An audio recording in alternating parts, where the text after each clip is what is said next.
उत्तराखंड में धामी सरकार द्वारा की जा रही अतिक्रमण पर कार्रवाई को लेकर सियासत तेज हो गई है। कांग्रेस इसे सरकार की तानाशाही बता रही है, तो वहीं अतिक्रमण के मामले में धामी सरकार सख्त कार्रवाई की बात कर रही है। इधर सूबे में धामी सरकार द्वारा अतिक्रमण पर की जा रही कार्रवाई को लेकर सितारगंज नगरपालिका के अध्यक्ष हरीश दुबे ने धामी सरकार को घेरा।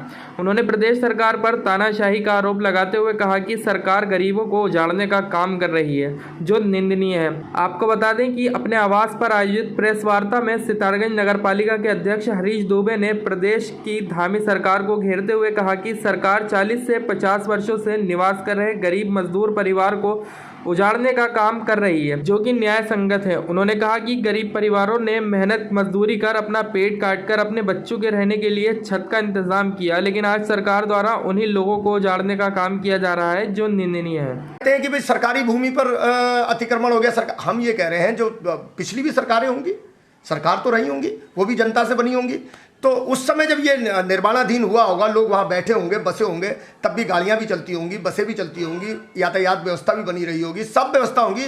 तो वो आखिर कैसी सरकार थी कि इन सब चीज़ों को मैनेज करते हुए चल पाती थी, और ये कैसी सरकार आ गई है कि ये अपनी जनता को जिससे जीत के आई, ये मैनेज ही नहीं कर पा रही है।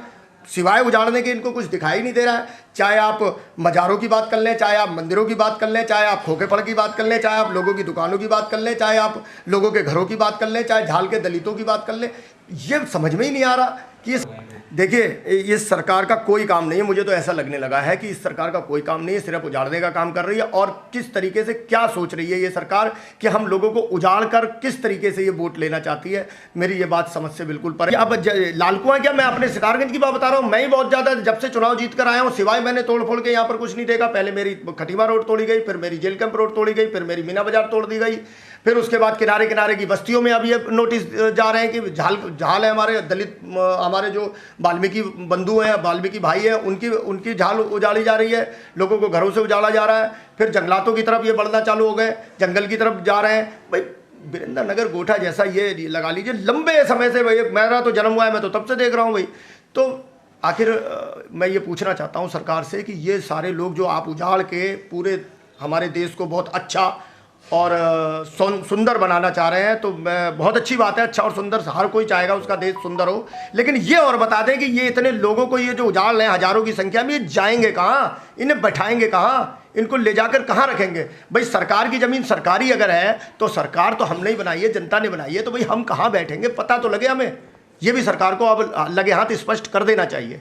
देखिए मैं जो सरकारें ऐसा के ज़माने में ऐसा कहा जाता होगा, मैं उस पर नहीं जाते हुए सिर्फ ये कहूँगा कि सरकार जनता बनाती है। सरकार ये बिल्कुल गलतफहमी में ना ले कि सरकार से जनता है, जनता से सरकार है। जब तक जो सरकार इस बात को भूल जाएगी कि जनता से सरकार है, वो सरकार फिर चली जाएगी, उसके जाने का समय आ गया है। अगर ये बिल्कुल अब भी नहीं चेती तो आने वाला समय बड़ा ख़राब होने वाला है। तो हमारी मीना बाजार से गायब थे। अब मैं लाल कुआं में तो क्या हो रहा होगा, वो लाल कुआं के चेयरमैन साहब होंगे, वहाँ के नेता होंगे, वहाँ के प्रतिनिधि बताएंगे। मैं तो अपने मीना बाजार की बात बता रहा हूँ। मेरे मीना बाजार से जब ये बुलडोजर चलने लगा तो सारे नेता गायब हो गए।